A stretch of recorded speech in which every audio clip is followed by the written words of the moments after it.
Alright, so today we're going to be looking at xarr's final VBR entry for the last round. It's kind of more of a vanilla map compared to some of the other stuff that he's made, especially for the first round of the contest, but it's still really good. This isn't going to be like Pocket's Chaos Eater. The patterns aren't quite as linear as they were in that map. Here, they still follow axes, so they still have a major line that they follow. Actually, I think it is literally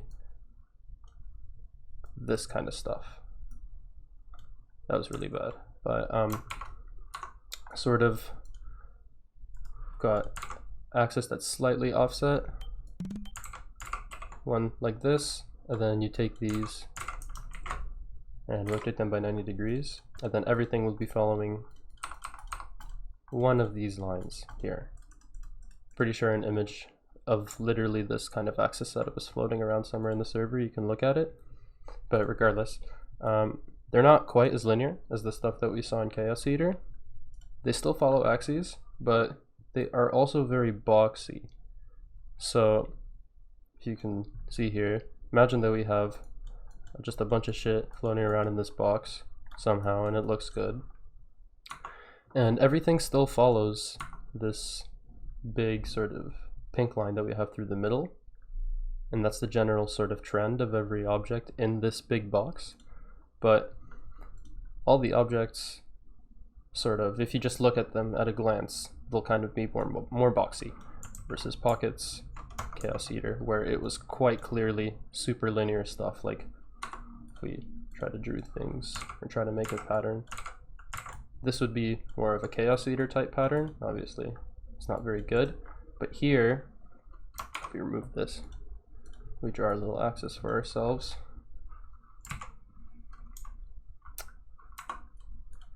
This could be something more like, let's see, if we've got this kind of stuff, and then, I don't know, something here, then we have floating this around here, and then we have, I don't know, like a circle at the end here, sort of a stack. So in general, stuff will be sort of following this kind of trend line, or they'll be following this trend line. But if you just take a look at everything overall, it's really boxy. It's kind of this sort of rectangle shape here. And what that lets you do is just have really tight spacing, basically. You fill your space really well when you make box patterns like this. But when you do make a box, when you make your little pattern, whatever is in here, adding an axis through it, or adding like a slider that passes through here, just makes it look nice. So let's see. And then yeah, look, like this is what I was just talking about. You have your little box, and then you put a line through it to add more interest instead of just having it be a box. But then you can use this blue line to transition out of it. That's what he does. This is a lot more linear. You can mix and match which type of pattern you want to use. Here, it's really obvious what's happening. And then just this curve isn't used like how it was in Chaos Eater, where it would be like this to transition into an axis. This is literally just following a line. So you can use curves in this way too, where instead of a transition from, for instance, if we had this flipped around, instead of this and then having like a pattern like this and then using it as a transition, we use the curve just to continue on through the pattern and add something more interesting, rather than just making this be a straight slider. In combination with these two, just looks a little bit boring. Here it's nicer. And then just more of the same boxy type stuff. Axes, this time it transitions into just this kind of stuff. Pretty simple in the intro here. Again, the sort of diagram that I drew at the start, where we've got kind of this sort of thing going on. It shows nothing special. And then we get into the actual sort of part of the map. And then again, all boxes, all boxes. Here we've got a rectangle like this, and then an axis that we want everything to be based around goes right down the middle through this side. And then I can just, you know, draw some little lines to make you, or convince you that everything looks good. Like we've got this following that axis. This makes a nice little angle out here. This also follows that. And then this sort of curve right here actually also leads into it here. That's a little bit over analyzing this. It's not too complicated, but you also fill space really well because here you've got your curve. You kind of want to fill space around it. Then instead of directly filling it by just making it blanket something, you just fill it with this, sort of indirectly, or not indirectly, but not as obviously. And then for this Natsume Rin slider, instead of, again, blanketing something like this, you can put something right beside here, like that, and then that still fills the space, because you can't really put anything else here. It just happens to be close enough that it looks like it's still filling it without actually having to be perfectly blanketing it. And just move on to more of the same again. Big boxes. We've got two axes here now, one that's sort of perpendicular to the box, and then one that goes down that center here, again here, and then eventually the open space that we see right here, he's just going to fill it with a little buzz. Yeah. So like, look, everything is following that yellow axis straight down the middle, and the space is also just used so well. Everything is packed so neatly together. Like, there's next to no wasted space in like all of these patterns. It just makes it look super clean, super compact. Yeah, like literally everything. This whole area, if we select everything from like here, look how just compact everything is. It's not hex grid. Like when people start making stuff like this, their first instinct will be, well, triangles look good, so I'll just make all of my patterns based off of triangles. And then that's how I'll make everything really compact and use my space efficiently. But what ends up happening when you do all this is it just ends up looking super boring and formulaic. So xarr doesn't do this. This isn't hex grid. Sometimes you have triangles like 1, 2, 3, 1, 2, 3. Then other times you have stuff that's parallel, just like squares, like this, this, and this, with that slider that was there. So just working all those types of ideas in here, not just exclusively hex grid and not just exclusively like grid snapping, and just thinking about how you can arrange patterns and sliders in a way so that you give yourself empty space, or you set up empty space like here, and then think of, okay, how can I fill this to sort of make my overall pattern be a box. And then once you have that box, you can also say, okay, how can I use axes here to make it more interesting, right? And then from here, for instance, if you wanted to, you could set up something there, or once you want to transition out of it. This pattern isn't that great, but kind of illustrates sort of the idea that he's going for here, where you've got this grid snap type stuff with 90-degree angles going on here, and then you also have your little hex grid triangles, so that you can use all of those types of ideas to make patterns as compact as this. And again, just axes, really nice space usage. And then this is a little bit suspicious. Nothing is really going on here that's too crazy. You just kind of have an X made with these jumps, but there are heavy overlaps.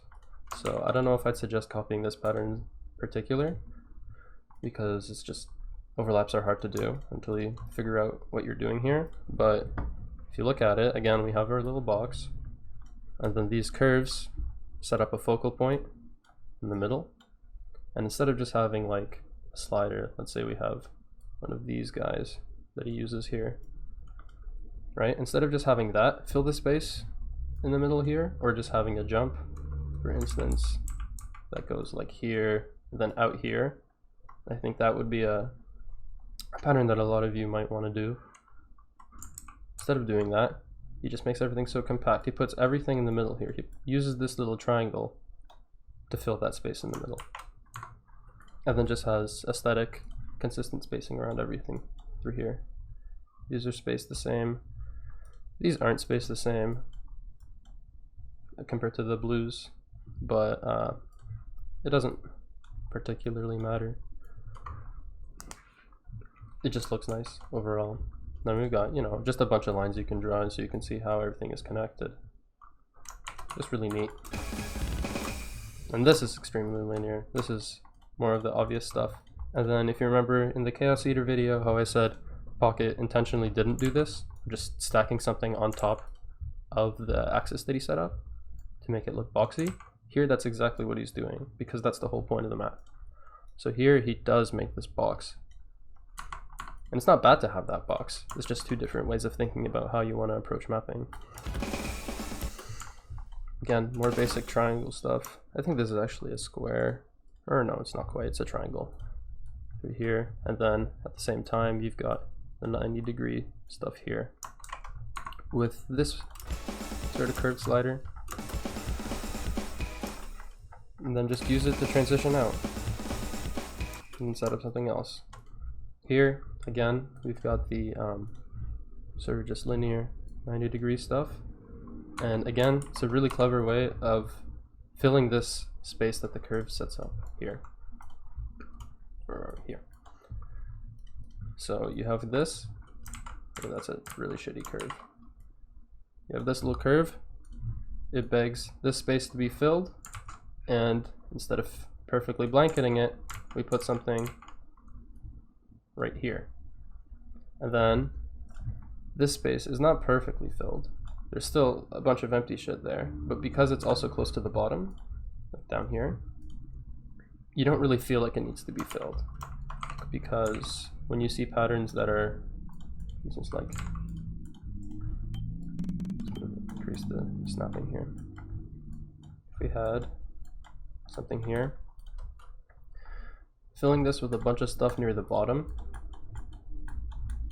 just makes it feel a little bit cluttered, because everything is so close to the sort of bar here, and then the bottom of the map you can see things are kind of looking like they go off screen. So it's okay to leave a little bit of empty space at the bottom. It doesn't look quite as jarring as, for instance, if we had gone here and done that. But if you wanted to sort of go through that same approach, you don't necessarily have to do it exactly like he did. You can do this, where you want to fill this, and then you just use some other point on this circle here, instead of directly the middle, to fill that space. And it still looks just as nice. Again, more of the same focal point stuff. Use the focal point to transition out of the axis that you had going on here. Put something there. And then you just switch onto a new line. And then again, this line works really well with, let's draw some different colors, with all of the axes that he has going on here. Right? So it just looks really nice with the way the lines work together. Again, more of the same. You don't perfectly fill the middle of these sort of curved sliders. You use some sort of abstract type shape to fill it, except here it's just linear pattern. Still looks really nice. It's really good. And then the second half of the key, again, this is just more of the same. These one anchor, 1/2 sliders are exactly the same as if they were curved. They could be curved, it literally wouldn't change anything. You still use them the exact same way, except now he does perfectly sort of blanket the inside with the slider tail of 6, and this one, the circle, and then this slider head. This is unfortunate. I'm not a fan of this little overlap here, You could have moved it a couple of pixels to the left, I think. It wouldn't have mattered. There you go. But regardless, just more of this basic switching between boxes that we had here, and then making sure that you have an axis that goes through them, which you can use to transition out and go to a new box. So if we draw this one in red, you have that. Yeah, this is a really simple map. There's not too much to analyze uniquely, but it's just using box, box, and then an axis to transition into each one. That's the fundamental thing that's happening here. And learning how to do those box patterns is something that's pretty tricky, especially when you're starting out. But I think the main takeaway from this for everyone should be just the ideas of not having to perfectly fill a curve, but still filling it. You still, like, when you have something like this, and you set up a focal point between them, you should still fill it. You should still, like, kind of work with something here. That's the whole reason you have curves like this. The only way you might get away with not doing that is if you have them like this, where the focal points on either side, and then, I don't know, you can put like a slider that goes through here. But when you set up a focal point, it doesn't have to necessarily be through sliders like this, through anything that kind of implies that something should be in the middle. You don't have to perfectly blank it. We can put kicks that go kind of through the middle here, and then use that to fill the space in the middle.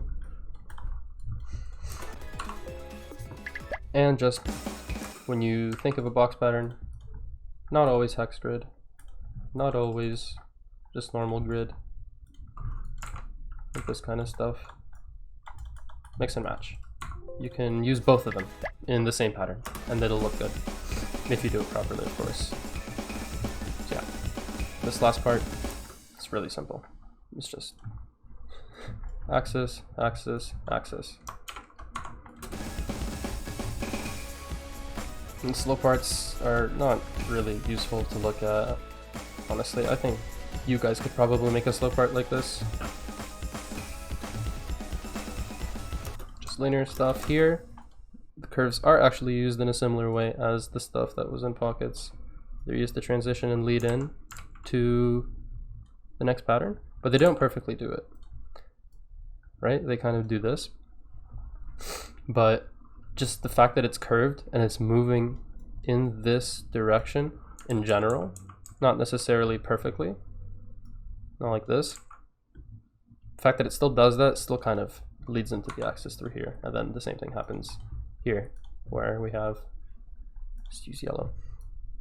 It's going through here, and it kind of leads into this axis here.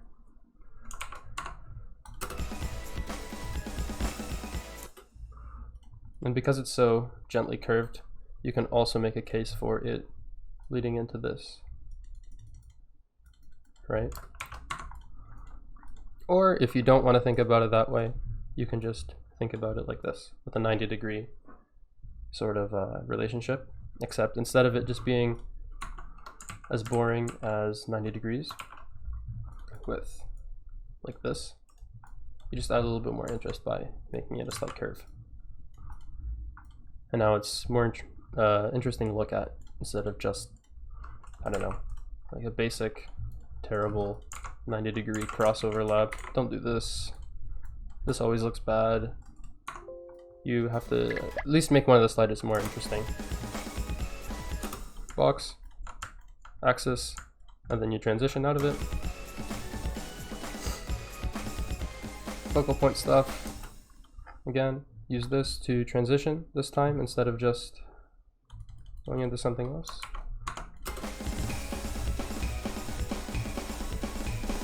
Nothing changes here compared to the first key eye. This one's actually interesting. You've got this little shape here, the squiggle, and then the focal point of these. Oops. There. Kind of want something there, kind of want something there, and then you fill that by having the slider in the middle.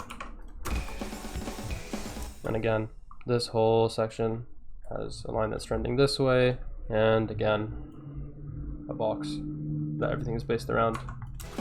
And then when you want to transition out of this box, you add an axis, and then you use the axis through the box, and you work with that to make a new box, except this time it's bigger. And focal point stuff, a little triangle with these sliders here. And then again, this is another example of what I was talking about. You got a triangle, you've got more hex grid type stuff, but at the same time you also have 90 degrees worked into the same pattern. It's just nice. Focal point in the middle, and it's filled. And then it goes, that focal point is actually from both these and from this. So it's kind of a sort of double way of filling it. And then to balance this blue red anchor slider out, you have these two here, which kind of have a connection that way. So again, you make a nice box, and then instantly use a axis to go through it, and then transition out of it. Rinse and repeat. More of the same. Again, a lot of this is just the same fundamental ideas, but sort of just done all throughout the map. Here, more of the same, of just this sort of unorthodox way of filling the curve. You can also make this a little bit stronger by instead of having a curve that's heavy like this, and then trying to fill it that way, if you make it just really gentle, it just looks nicer because it more closely resembles a straight slider, and then this is just like a basic relationship of two things that are parallel. So if you can still keep that sort of kind of parallel type action, but then at the same time you have a little curve in the space that's filled, kind of just makes it more interesting than just a sort of pattern like this.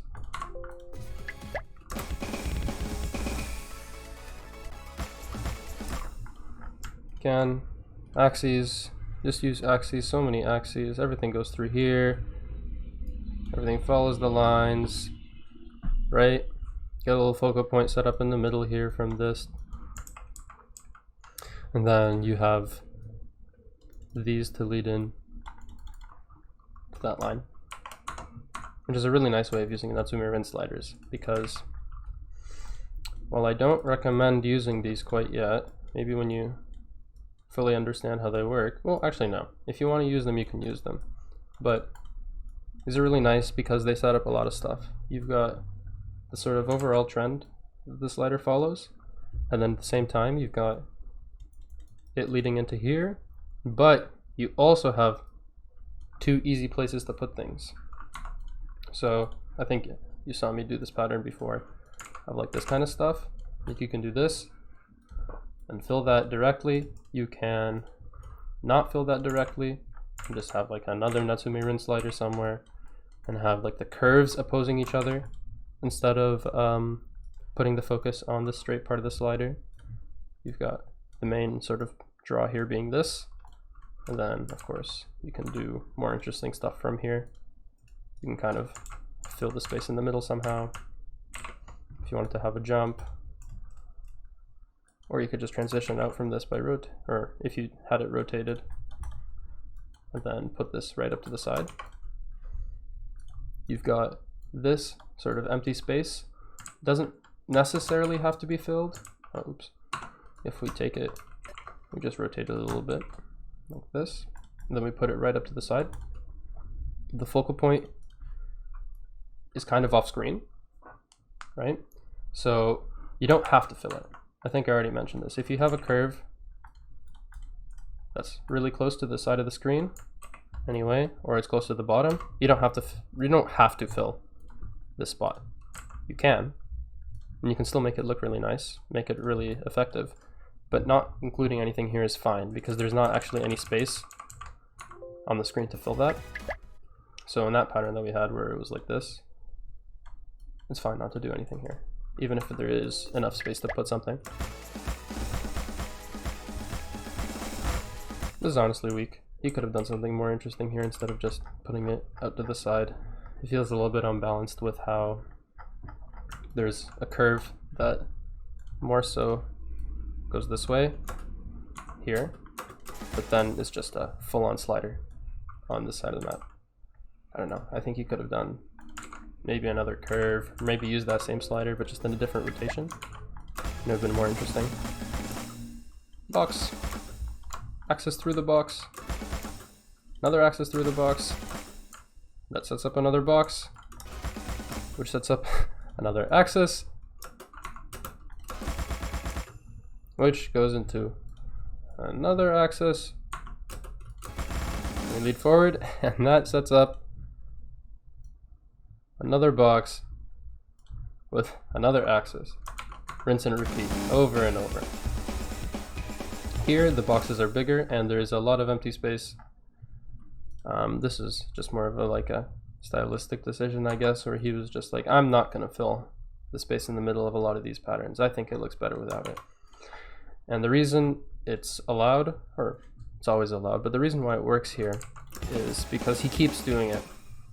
A lot of the times when newer mappers will decide not to fill space that they set up with like a focal point, they're just like, no, I'm not going to put anything here. I'm going to use the fact that these curves kind of lead into this yellow axis here, and I am gonna make a slider that goes like this, and then this is going to be the pattern that I make. When they do that, we'll make this pattern, it'll be a banger, it'll look nice, but then right afterwards they'll transition into something where they have this kind of pattern. I don't know, just pretend that this came out of whatever we had before, and then they won't know what to do, so they'll just be like, okay, I'll just put I don't know, a little sort of red node wave that goes through here, because now it's blanketed. But then now what you've done is you've suddenly left an open space in one pattern and then filled it right after, and then constantly switching back and forth between them just makes it look really weird, because it feels like you're not intentionally ignoring the empty space like you were, you're just forgetting about it. Versus here, because it happens so regularly, it's quite obvious that the whole point is leaving an empty space in the middle. And then box patterns into axis, into big box pattern, and you fill the space between the curves, again using this sort of unorthodox way of filling it by putting stuff next to the ends of them. Again, empty space, intentional, he keeps doing it. It's kind of, I guess it's one of the few ways that he can shake up this sort of box into axis into box thing that he's been doing throughout the whole map, the way space usage has just been so clean all throughout, because the boxes are very compact, everything in them is very filled, right? So for the last key eye, to make it more interesting, I mean, how can you change that up without just fundamentally changing the way the map looks? Oh, and just quick detour, look, it's a little pentagon, it looks cool. So it's all hex grid, it's nice. But the way to change that up without just fundamentally changing the way you pattern is to leave the empty space in the box. So you still have a box, you still got all of this, right? It's big now, and it's still following a general axis, everything goes along here. But then you transition out of it with this. Let's do it yellow so it stands out more. Transition out with that, but it stands up because there's nothing in the middle, and it's a shake up.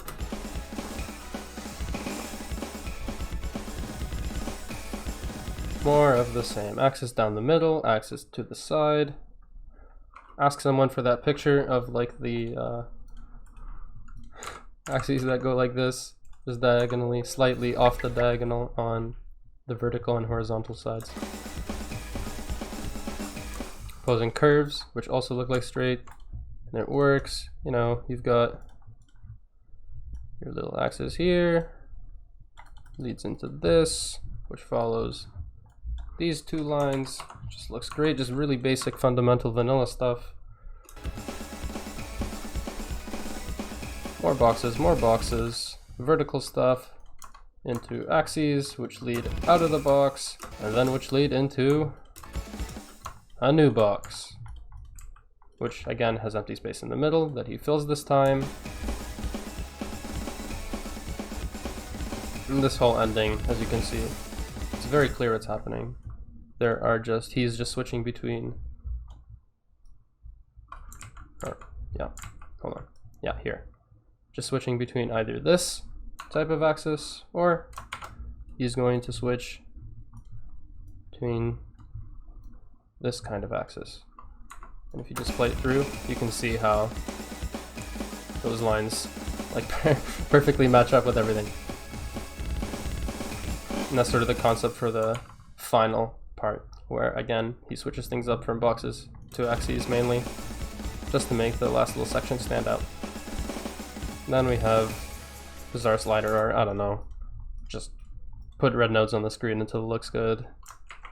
This also follows a general axis if you really want to overanalyze it this way, but slider art there's no secret sauce to slider art. You just gotta make it. And yeah, that's the end. And then just incorporate a nice little ending pattern here. Just to recap, again, really drill it into your heads. Box into line into new box.